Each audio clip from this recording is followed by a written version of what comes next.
L'Évangile selon Luc.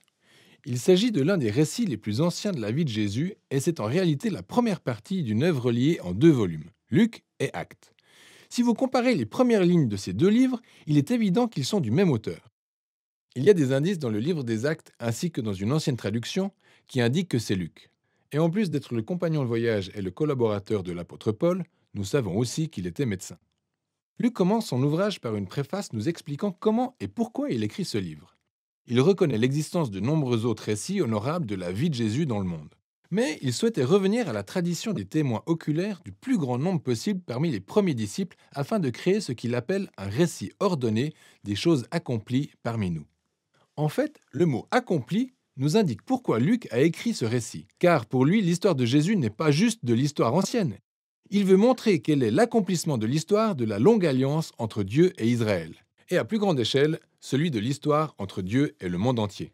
La conception du livre est très claire. Une longue introduction plante le décor des histoires de Jean-Baptiste et de Jésus. Puis, dans les chapitres 3 à 9, Luc dépeint un super aperçu de Jésus et de sa mission dans sa région natale de Galilée. Ensuite, la grande section intermédiaire du livre est dédiée au long voyage de Jésus vers Jérusalem qui nous amène au point culminant de l'histoire, la dernière semaine de Jésus à Jérusalem, celle de sa mort et de sa résurrection. Ce qui nous conduit ensuite au livre des Actes. Dans cette vidéo, nous allons nous concentrer uniquement sur la première moitié de l'évangile de Luc. La longue introduction relate en parallèle les naissances de Jean-Baptiste et de Jésus.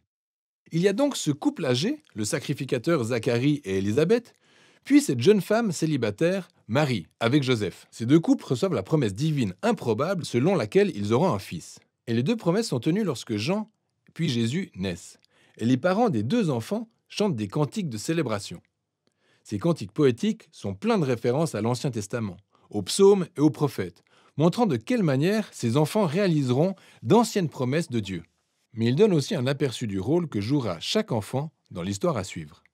Jean est donc le messager prophétique promis par la Torah et les prophètes, qui préparera Israël à rencontrer son Dieu. Et Jésus est le roi messianique promis à David qui emmènera le règne de Dieu sur Israël et la bénédiction de Dieu aux nations, comme promis aussi à Abraham.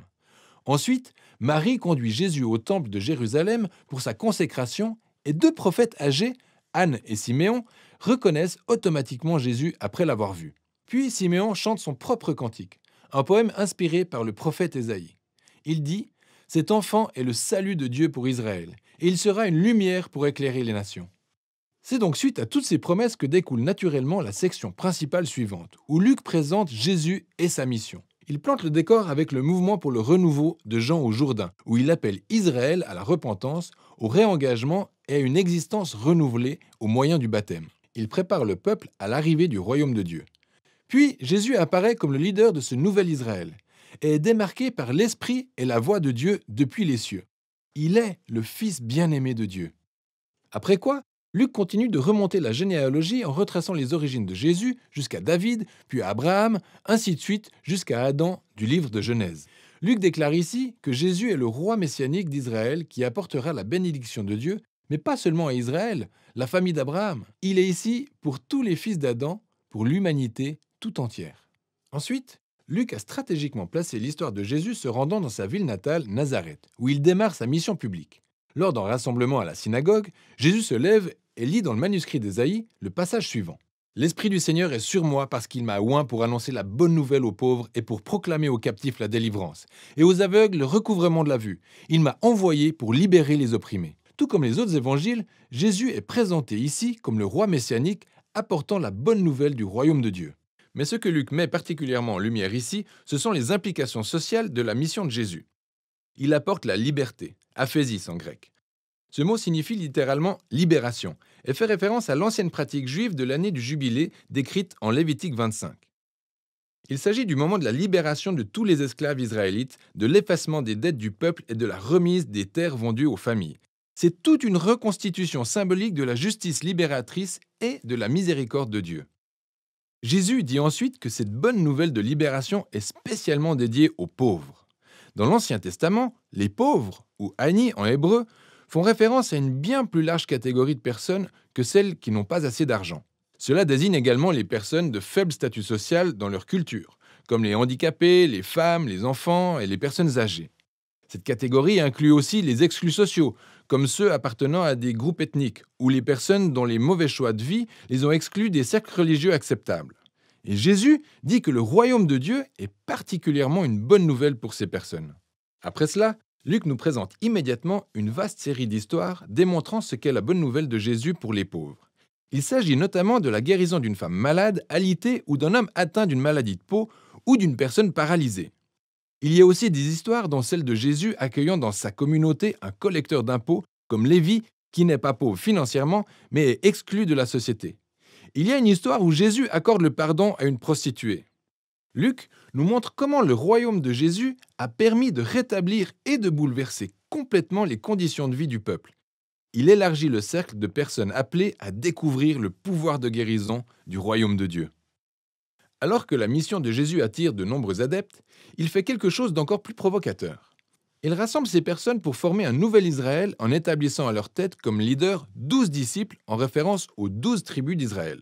Et ensuite, Jésus détaille son manifeste d'un royaume inversé dans ce que Luc appelle le sermon dans la plaine.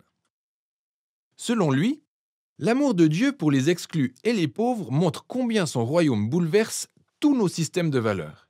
Il est venu pour former un peuple de Dieu nouveau et qui acceptera l'invitation de Jésus en faisant preuve d'une extrême générosité au service des pauvres. Un peuple appelé à diriger en se mettant au service des autres et à vivre dans la paix et le pardon. Un peuple profondément pieux mais qui rejette l'hypocrisie religieuse.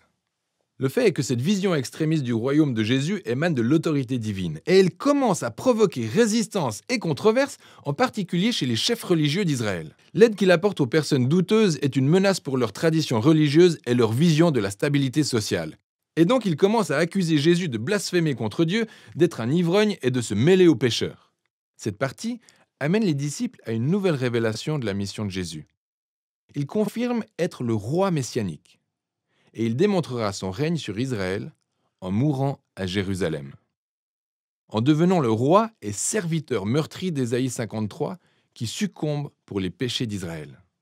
Il y a ensuite ce fait carrément surprenant relaté dans l'histoire suivante, alors que Jésus gravit une montagne avec 3 de ses disciples et qu'il se transforme subitement devant eux. Ils sont enveloppés dans la nuée de la présence de Dieu qui annonce « Celui-ci est mon fils élu ». Puis on voit Moïse et Élie qui sont aussi présents, les 2 autres prophètes ayant rencontré la présence et la voix de Dieu sur une montagne. Et Luc nous raconte qu'il discute de l'exode de Jésus qu'il est sur le point de réaliser à Jérusalem. Et le mot grec « exodus » est une référence claire à l'histoire de l'exode. Luc présente Jésus ici comme un nouveau Moïse qui mènera son Israël nouvellement formé vers la liberté en le délivrant de la tyrannie du péché et du mal sous toutes ses formes, personnelles, spirituelles et sociales. Et c'est ce qui nous mène à la seconde moitié du livre. Mais pour l'instant, c'est tout pour la première moitié de l'Évangile selon Luc.